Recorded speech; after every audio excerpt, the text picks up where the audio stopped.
APSC group 2లో మెయిన్స్కి సంబంధించి బిట్ చూద్దాం. పాలిటిక్స్ సంబంధించి లాఫర్ రేఖ గురించి ఇచ్చేశారు. ఇక్కడ వీటిలో ఏది సరైనది గుర్తించమన్నారు. ఓకే, పన్ను రేటుకు పన్ను రాబడికి మధ్య గల సంబంధం తెలియజేస్తుందంట. అంటే కేవలం పన్నుల గురించి తెలియజేసేదే లాఫర్ రేఖ అని. పన్ను రేటు స్వల్పంగా పెరిగితే ప్రభుత్వమునకు వచ్చే రాబడి పెరుగుతుంది అని ఇచ్చాడు. అండ్ పన్ను రేటుకు పన్ను రాబడికి మొదట ధనాత్మక సంబంధము, ఆ తర్వాత రుణాత్మక సంబంధము కలిగి ఉంటుందంటారు. అంటే ఒక్కోసారి పన్ను పెరగొచ్చు, ఒక్కోసారి తగ్గొచ్చు. ప్లస్ ఆర్ మైనస్, అంటే ధనాత్మక అంటే ప్లస్, రుణాత్మక అంటే మైనస్ అనమాట. జనాభాకు ఆదాయానికి మధ్య గల సంబంధాన్ని తెలియజేస్తుందంట.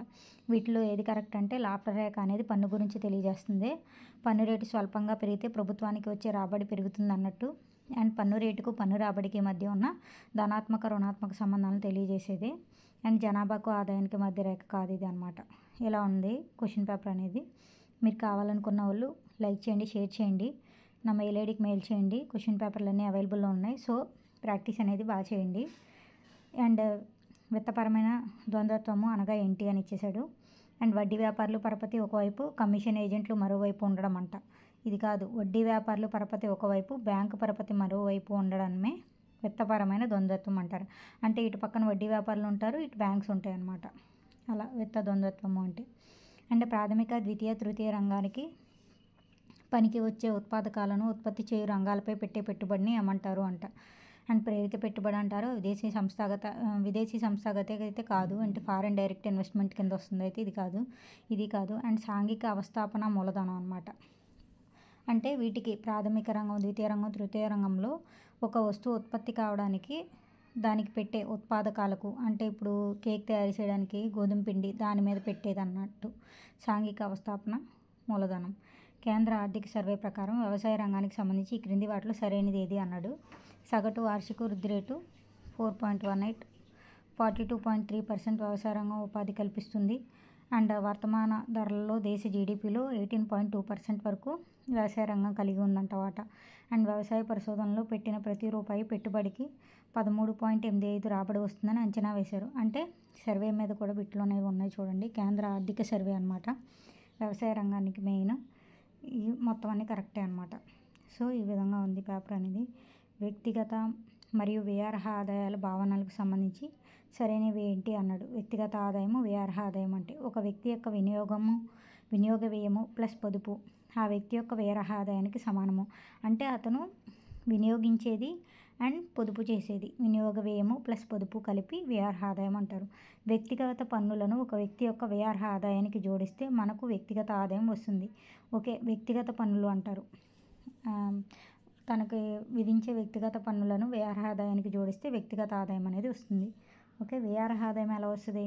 ఒక వ్యక్తి యొక్క వినియోగ వ్యయము ప్లస్ పొదుపు కలిపితే వ్యయార్హ ఆదాయానికి వ్యక్తిగత పన్నులు కలిపితే వ్యక్తిగత ఆదాయం వస్తుంది. ఈ రెండు కరెక్ట్. సో ఇలా ఎంసీక్యూస్ అనేవి సాల్వ్ చేస్తూ ఉంటే మీ లెర్నింగ్ కెపాసిటీ కూడా పెరుగుతుంది. కాబట్టి ఎంసీక్యూస్ ఎక్కువ సాల్వ్ చేయండి.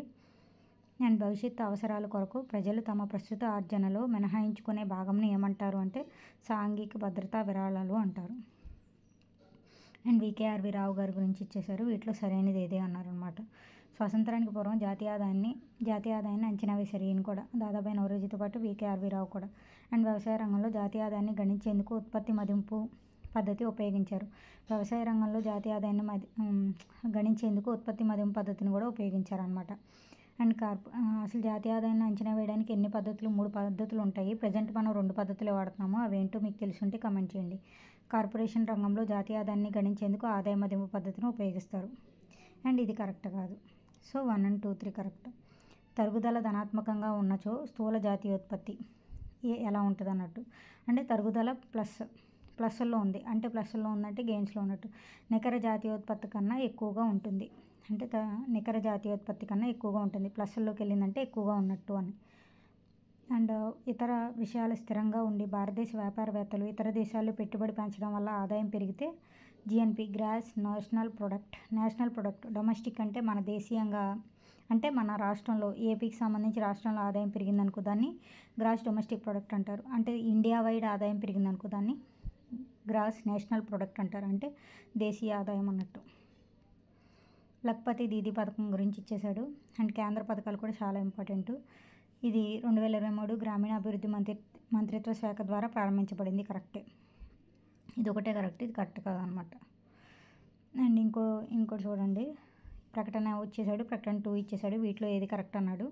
2005లో ఏర్పాటు చేసిన రాజీవ్ గాంధీ విద్యుదీకరణ యోజనను 2015 జూలై 25 నుండి దీన్ దయాళ్ ఉపాధ్యాయ గ్రామోదయ యోజనగా మార్చారనమాట. అంటే రాజీవ్ గాంధీ విద్యుదీకరణ యోజనని దీన్ దయాళ్ ఉపాధ్యాయ గ్రామోదయ యోజనగా మార్చారు ఇప్పుడు 2015లో.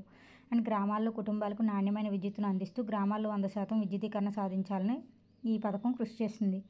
ఉపాధ్యాయ గ్రామ జ్యోతి అంటే ఏంటి, అసలు గ్రామాల్లో అనేది విద్యుదీకరణ రావాలనే కదా. సో అది. అండ్ DDU దీని గురించి ఇచ్చేసాడు. 2017 సెప్టెంబర్ 25 నుండి సౌభాగ్య పేరుతో గ్రామాలతో పాటు పట్టణాల్లో నాణ్యమైన విద్యుత్తును అందించేందుకు కృషి చేస్తుంది.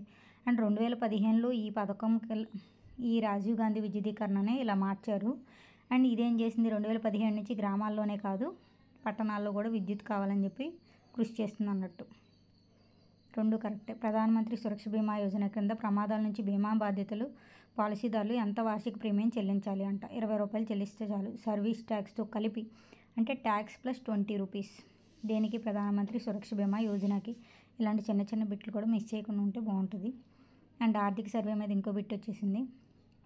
ఆర్థిక సర్వే 2022-23లో ప్రస్తావించిన ఫ్లిప్పింగ్ అంట. ఫ్లిప్పింగ్ అనేది క్రింది వాటిలో దేన్ని సూచిస్తుంది? ఫ్లిప్పింగ్ అంటే దేశీయ కంపెనీ యొక్క మొత్తం యాజమాన్యాన్ని విదేశీ సంస్థలకు బదిలీ చేసే ప్రక్రియ. అంటే ఇప్పుడు మన దేశీయ కంపెనీ ఒకటి ఉందనుకోండి, దాన్ని విదేశాలకు ఇచ్చేసాం. ఇప్పుడు ఎయిర్టెల్ లోన్ని విదేశాలకు వెళ్ళిపోయాడు వాడు, ఇక్కడ ఇష్టం లేదని చెప్పి. అలాగా ఇప్పుడు వడాఫోన్ వాడు ఇక్కడ లాసెస్ వస్తున్నాయని వేరే వాళ్ళకి దేశీయ కంపెనీ యొక్క, అంటే మన దేశీయంగా ఉన్న కంపెనీ మొత్తం యాజమాన్య బాధ్యతలు విదేశీ సంస్థలకు బదిలీ చేసే ప్రక్రియ అలా. సో మహర్షి సినిమాలో మహేష్ బాబు ఇక్కడి నుంచి వస్తాడు కదా, అమెరికా నుంచో ఎక్కడి నుంచో వచ్చేస్తాడు, ఇక్కడ వచ్చి సీఈఓగా కంపెనీ పెడతాడు చెట్టు కింద. అలాగా అంటే అక్కడి నుంచి ఇక్కడికి వచ్చినా ఇక్కడి నుంచి అక్కడికి వెళ్ళినా ఫ్లిప్పింగ్ అంటారు. అండ్ 1991లో విదేశీ చెల్లింపుల శేషం సంక్షోభాన్ని పరిష్కరించడం కోసం విదేశీ కరెన్సీలపై భారతీయ రూపాయి విలువను తగ్గించడం జరిగింది. అంటే రూపాయి విలువను మనమే తగ్గించుకుంటాం, ఎందుకంటే విదేశీ చెల్లింపుల శేషం సంక్షోభాన్ని, అలాంటి సంక్షోభాలు రాకుండా అడ్డుకోవడానికి. అండ్ డిప్రిషియేషన్ ఏదో అంటారు దీన్ని. చాలాసార్లు భారతీయ రూపాయిని 2 or 3 సార్లు తగ్గించినట్టున్నాము, మీకు తెలిస్తే కామెంట్ చేయండి. LPG అభివృద్ధి నమూనా దీనికి ప్రాధాన్యత ఇవ్వదు. LPG అంటే తెలుసు కదా, 1991లో తీసుకొచ్చాం మనం. ఓకే. ప్రభుత్వ రంగ క్షేత్రాల్లో ప్రైవేట్ రంగాన్ని ప్రవేశం కల్పించారు. అసలు ప్రైవేట్ రంగాల్ని ఓపెన్గా మన దేశంలోకి రావడానికే కదా LPG తీసుకొచ్చింది, ఇది కరెక్ట్ కాదు. లైసెన్సింగ్ విధానాన్ని రద్దు చేసి ఆర్థిక వ్యవస్థను సరళీకరణ చేయడం. ప్రవేశం కల్పించడమే కదా, ప్రభుత్వ రంగ కంపెనీలలో ప్రైవేట్ రంగాలను ప్రవేశం కల్పించారు LPG ద్వారానే కదా.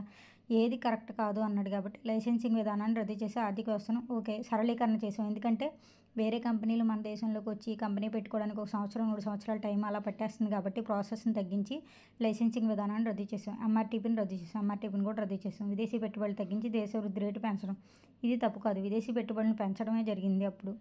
సో LPG గురించి ఇది కరెక్ట్ కాదన్నట్టు, ఇది ఆన్సర్. సో ఈ విధంగా ఉంది పేపర్ అనేది. మీకు నచ్చితే లైక్ చేయండి, షేర్ చేయండి, సబ్స్క్రైబ్ చేయండి, కమెంట్ చేయండి. కొన్ని బిట్స్ అనేవి అడిగాను కదా. అండ్ ఇలా ఉంది పేపర్ అనేది. మీకు కావాలంటే మెయిల్ చేయండి. పేపర్స్ అనేవి అన్నీ అవైలబుల్లో ఉన్నాయి, మోడల్ పేపర్స్ అన్నీ అవైలబుల్లో ఉన్నాయి, అండ్ మెటీరియల్స్ అన్నీ అవైలబుల్లో ఉన్నాయి. సో ఏ ఇన్స్టిట్యూట్ అనేవి నేను చెప్పను కాబట్టి మీకు కావాలనుకుంటే నిరభ్యంతరంగా మెయిల్ చేయొచ్చు. Thank you.